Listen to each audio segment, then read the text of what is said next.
I think the first audience I was kind of in dialogue with was definitely the Beninese people. Like I could already see the moment when they would be in front of the film, which which is, you know, like a moment of truth, kind of, you know, because it's about restituting the chapter of a whole country, of a whole people. So it better be restituted in a way that they recognize themselves.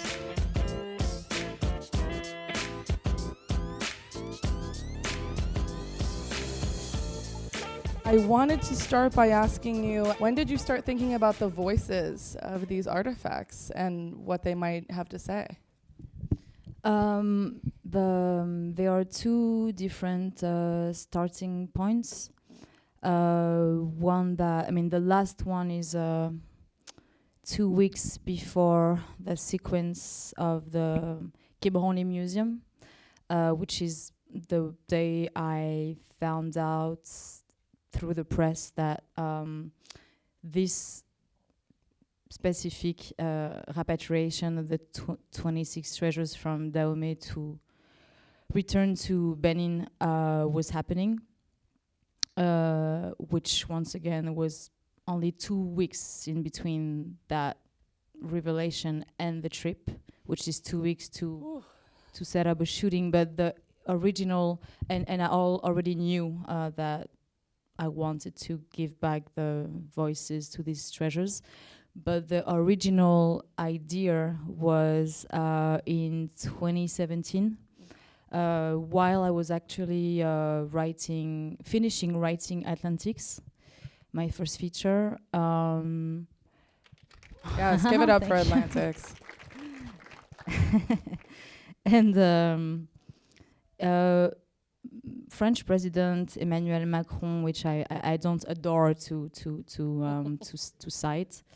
I don't love the fact he's so much present in the project, but it's kind of part of the history.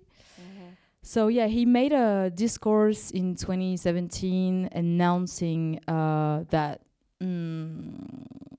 suddenly talking about the restitution, which was kind of a blind spot of French. It was not really. It's not a debate or topic that exists in France. It was a part of colonial legacy. So part of the subjects France is trying so hard to hide. But in 2017, the subject came back from the from the dark. And he made a quite famous discourse from Ouagadougou, which is the capital of Burkina Faso, saying that within 5 years, it almost sounded like he said, all the artifacts from Africa should be returned within 5 years, which is completely, bullshit. Yeah, pretty much. But you said it. I don't mind. Because it's both bullshit, but it actually had a very deep resonance within me, and the simple existence of this word as a possible gesture of reparation was something that I've never experienced. And as a French Senegalese too, but within as a person who lived in France all her life, it's dimension, the dimension of reparation in a physical way is something that was absent of my. I've heard. I think like a couple of months before he also said that that colonization was a crime against humanity. But it's something to say it. It's another thing to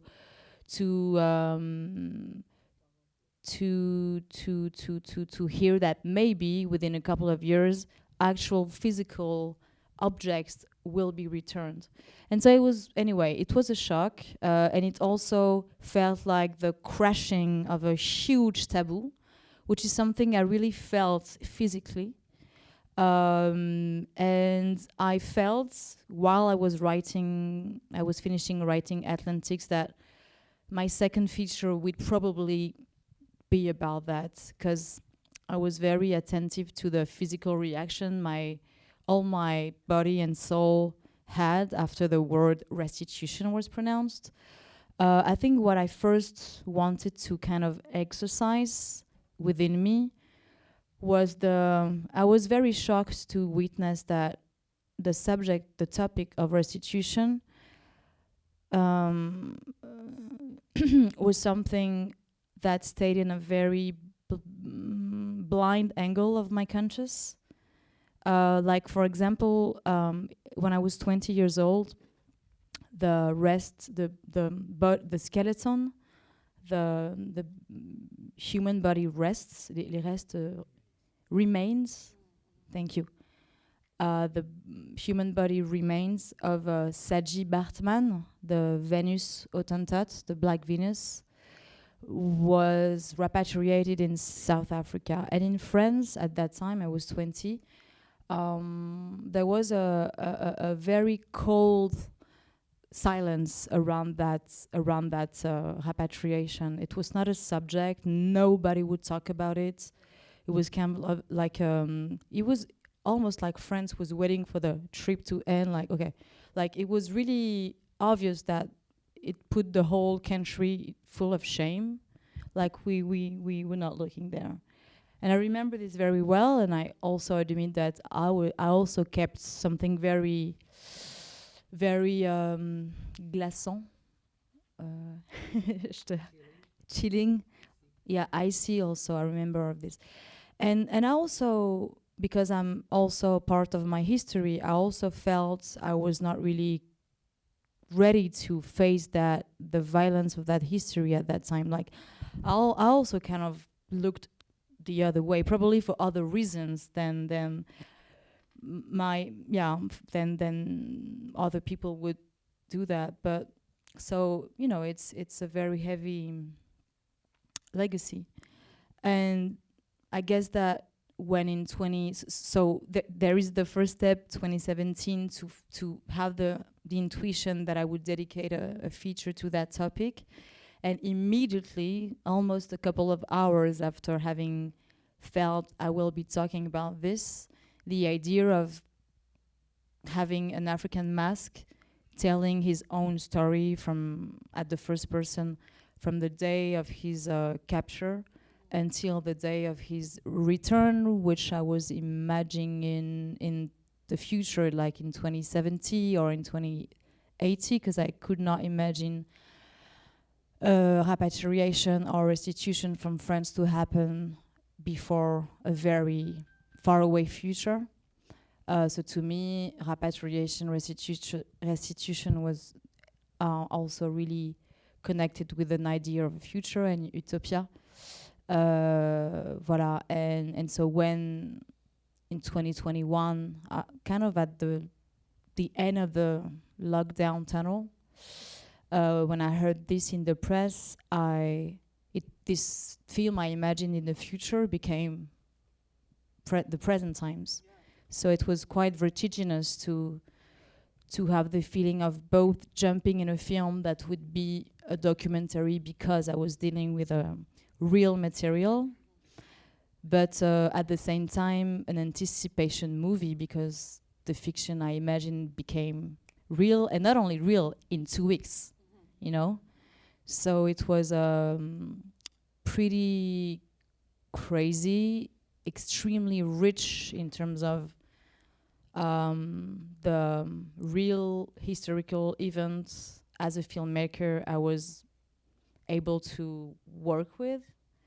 And so, 2 weeks and so sorry to come back to your question, to give good. back to these treasures, to these artifacts, the possibility to tell themselves their own story, to be at the center of their narrative again, to turn them into subject, and was to me at the very essence of what restitution is to to give them back the story, the voice and the language they've been dispossessed from. Yeah, it seems, I mean, I feel like so much of the conversation around restitution, and we were talking about this for a second earlier, like it's about so many things, as art always is. It can be about the economy, it can be about history, it can be about the spirit, it can be about, you know, so many aspects of human life and history. And I wonder, just when you started thinking, you know, okay, so you're shooting the transfer of the artifacts from France to Benin.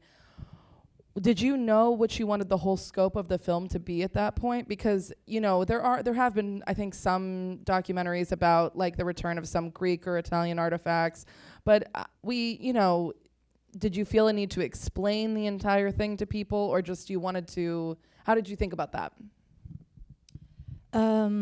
Because this feature film was in my mind for a couple of years, my apprehension and vision of the film, even in that very fast preparation, was extremely clear. To really portray, document this return from the point of view of the artifacts themselves, from the really very beginning of the departure day until the return. I knew at some point there was going to be an exhibition there for the Beninis to come visit the artifacts, and quite soon in these 2 weeks of preparation, the importance to create a space within the film for a certain Beninese youth to speak out about what this restitution represents for this youth and what is really their relationship to that repatriation, what they have to say, because it felt to me the importance of doing a film on this repatriation in particular was to make sure that it would not only stay a conversation between two presidents, between a French president and the Beninese president, and to make sure that even though this restitution is obviously very questionable in a political point of view, because it's obviously also a spectacle and a very smart way for France to give an image of, progressing, soigner la relation, to take the relationship with Africa at another level, to upgrade the relationship with Africa, and from the Beninese president to it's also a force demonstration, which is true. It's definitely a kind of a prouesse.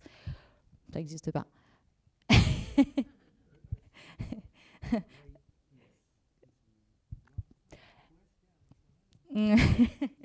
I'm giving Loïc a hard time. Too poetic for the interpreter, maybe. A feat of greatness. Yeah. What? Oh, he said a feat of greatness. Thank you. Okay. And so, yeah, it was important to make sure the topic of, this repatriation was not taken in hostage by two presidents in a kind of a forced demonstration.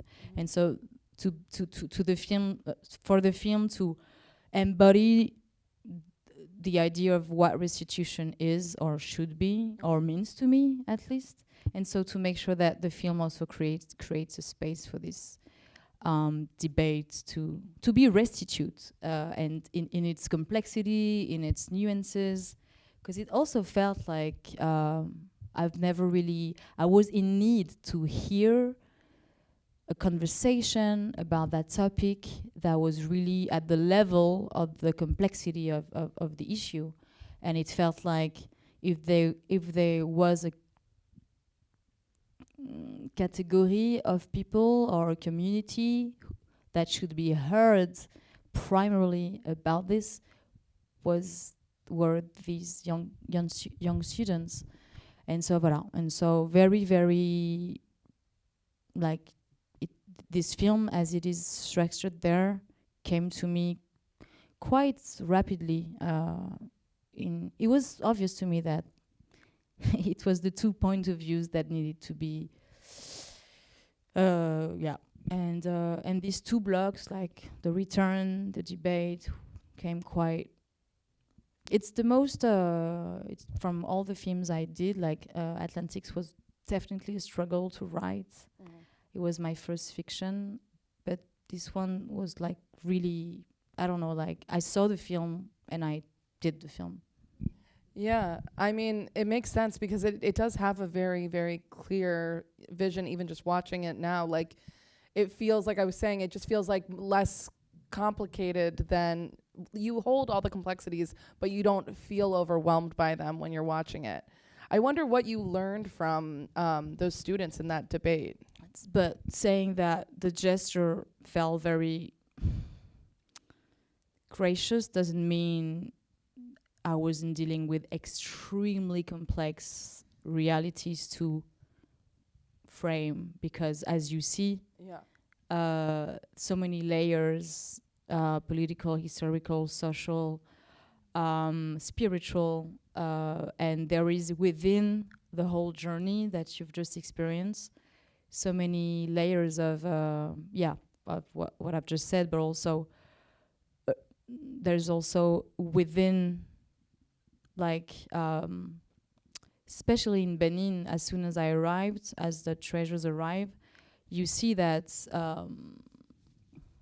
how the reality we were dealing with behind our camera, the DPNI, was a mise en scène also, was staged somehow. Like when the treasures arrive, it's not exactly if the people spontaneously came. Like some did come spontaneously, but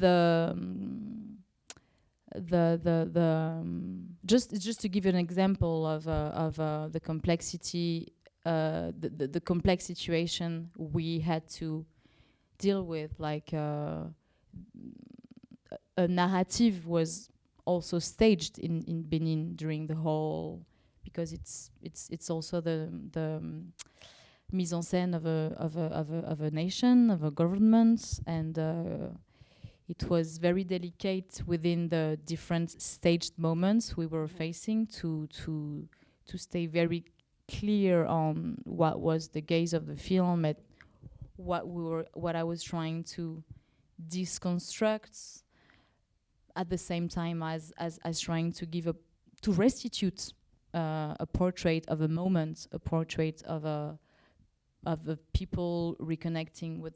So I just needed to precise that it's not because the film was so fluid for me to find as a form that I was not facing an amount of complexity that is probably the highest I've experienced as a filmmaker. Yeah, after my short film Atlantics was also very challenging in terms of the responsibility a filmmaker can have in front of real people that you're filming. And I think about my first short film in Dakar, where I began a film with a young man who was alive and who passed away during the film, which I have to continue. How do you continue to make a film with an actor who's gone in the meantime, and then you still have to film his family? Just give an example of the level of complexity a filmmaker can be faced. And since this short film, I think Dahomey is the film that gave me the most challenges in terms of of the responsibility you have behind the camera. Yeah, which is something, it's interesting in the debate when one of the students is talking about, we don't have this habit of going to museums to look at these artifacts. So who are these here for? And it made me think about audience in general, and I wonder how you think about the audience viewing this. You have the vision in your head, but what are you hoping that people will take away, and maybe how will they feel when they're at a museum or I don't know, anywhere? Yeah, there's different ways to apprehend the question of the audience in this film. I think the first challenge and the first the first challenge, I guess, when I saw myself decide to dedicate a film to that historical chapter, which is like big. I think the first audience I was kind of in dialogue with was definitely the Beninese people. Like I could already see the moment when they would be in front of the film, which which is, you know, like a moment of truth, kind of, you know, because it's about restituting a moment. It's about restituting the chapter of a whole country, of a whole people. So it better, you know, it better be restituted in a way that they recognize themselves in, which there's always a chance for it not to, a risk for it not to happen, depending on if you were able to grasp, to restitute or not. And then, so that's one thing.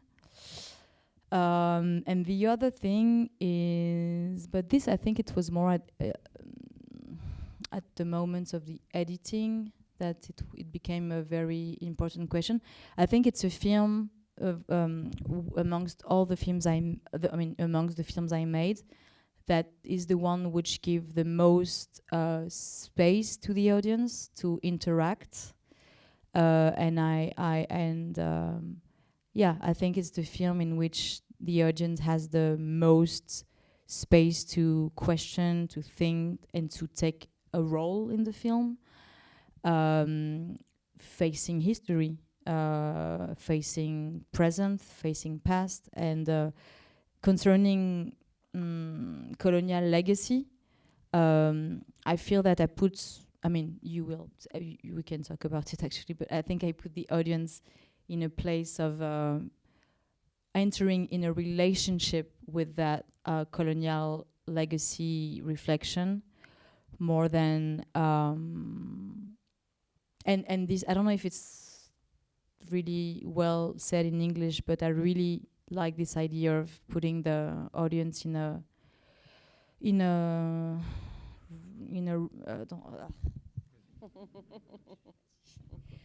j'aime bien mettre le spectateur, pour moi le terme de relation, in relationship with in an active, thank you, relationship with which sounds obvious when I say it like this, but I don't think that many film put you into a lot of films, obviously, but there is a pull and a push and a sense of dynamic movement, I think, as an audience member, that is really there.